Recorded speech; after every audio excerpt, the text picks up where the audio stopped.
بسم اللہ الرحمن الرحیم۔ السلام علیکم دوستو، آج کی ہماری ویڈیو کرولش عثمان میں دکھائے گئے ایک اہم کردار کمرال ابدال کے بارے میں ہے۔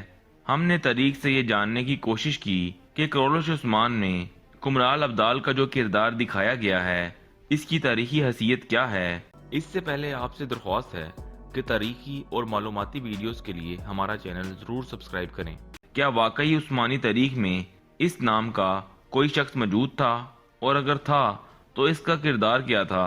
آئیے اس حوالے سے ہم تاریخ میں اس کردار کے بارے میں جاننے کی کوشش کرتے ہیں۔ دوستو، کمرال ابدال سلطنت عثمانیہ کی تاریخ میں ایک قابل ذکر شخصیت گزرے ہیں، لیکن عثمانی تاریخ پر لکھی گئی مختلف کتابوں میں ان کا ذکر مختلف انداز میں ملتا ہے۔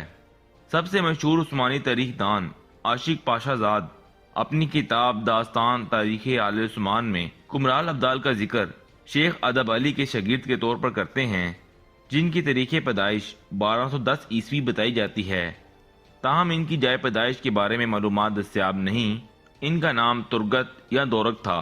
تاریخ دان کے مطابق کمرال ابدال شیخ ادب علی سے دینی تعلیم حاصل کرتے اور دوسروں تک پہنچاتے تھے، اور ان کا شمار شیخ ادب علی کے قریبی ساتھیوں میں ہوتا تھا۔ کہا جاتا ہے جب عثمان غازی نے اس مشہور زمانہ خواب کا ذکر شیخ ادب علی سے کیا جس میں وہ اپنے سینے سے ایک درخت نکلتا دیکھتے ہیں، تو اس خواب کی تعبیر شیخ ادب علی نے کمرال ابدال کے ذریعے ہی عثمان غازی تک پہنچائی۔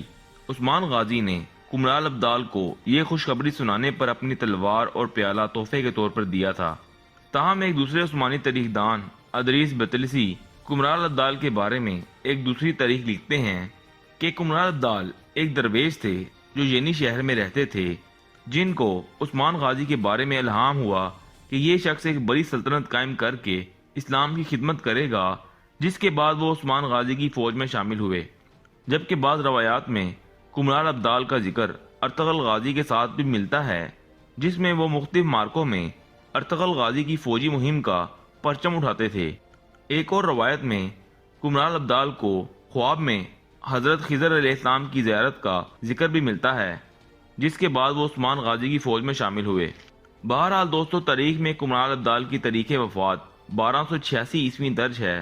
اس لحاظ سے وہ عثمان غازی کے سلطان بننے سے پہلے ہی وفات پا چکے تھے، اور غالباً عثمان غازی سے ان کا ساتھ اس دور کا ہے جب عثمان غازی اپنی سلطنت قائم کرنے کی کوششوں میں مصروف تھے۔